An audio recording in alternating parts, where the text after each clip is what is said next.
Nang makita ng lalaki na nabuksan ng babae ang kandado, doon lang napagtanto ng masamang nobyo, na ang iniwan niyang ex-girlfriend, ay siya palang anak ng isang bilyonaryo. At ang babaeng tuso na nasa tabi niya, ay isang impostor na puro kasinungalingan lang. Nalaman niya na noon pa, na ang babae ay nanirahan sa probinsya ng mahigit 10 taon. Hindi niya alam, na siya ay anak ng mayamang pamilya. Nang araw na iyon, ang kuya, ay natuklasan ang kinaroroonan ng kanyang kapatid na babae. Nasa Hythan Hotel ang kapatid na babae noon, na dumadalo sa party ng kanyang kasintahan. Sinabi ng panganay na kapatid na natagpuan niya ang kanyang ate, sa dalawa pang nakababatang kapatid na lalaki.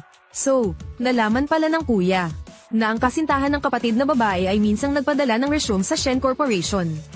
Kaagad nilang tinanggap ang fiancé ng kapatid na babae.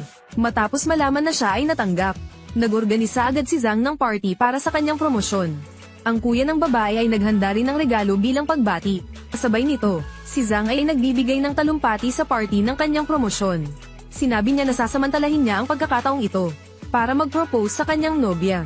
Sinabi pa niya na kung wala ang kanyang nobya, hindi siya aabot sa araw na ito.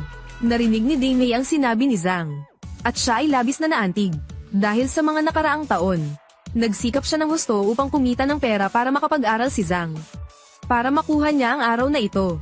Ngunit hindi inaasahan, dinala ni Zhang ang ibang babae sa entablado.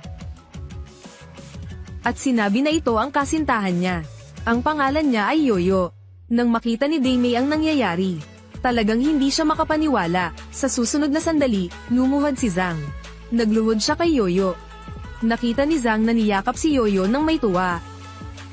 Hindi mapakali si Daimei sa mga sandaling iyon. Agad niyang hinarap si Zhang at tinanong, ano ba talaga ang nangyayari? Sinabi ni Zhang na hindi niya kailanman naisip ang magpakasal sa kanya. Dagdag pa niya, matagal na siyang sawa sa kanya. Ang mga anak ng mayayamang pamilya tulad ni Yoyo lang ang nararapat para sa kanya. Nang marinig ito ni Zhang, agad na sumama ang loob ni Daimei. Sabi pa ni Zhang, dahil kay Yoyo, kaya siya nakapagtrabaho sa Shen Group. At si Yoyo pa ang naghanap ng tao para ibigay sa kanya ang $50 million na proyekto. Di magtatagal, siya ay magiging isang bilyonaryo, at maaabot ang rurok ng kanyang buhay. Hindi niya akalain, na lahat ng mayroon si Zhang, ay talagang galing lahat sa kanyang kapatid na si Daimei. At si Yoyo na nasa tabi ay tinatawanan din si Zhang, dahil iniisip niyang napakabobo niya. Dahil iniisip niyang lahat ng ito ay dahil kay Yoyo. Ngunit gusto ni Yoyo na samantalahin ang pagkakataong ito, para yakapin ng mahigpit si Zhang at ang kininang kredito. Pagkatapos noon, si Zhang, walang pag-aalinlangan, pinalaya si Daimei mula sa silid ng pagdiriwang. Ngunit sa oras na iyon,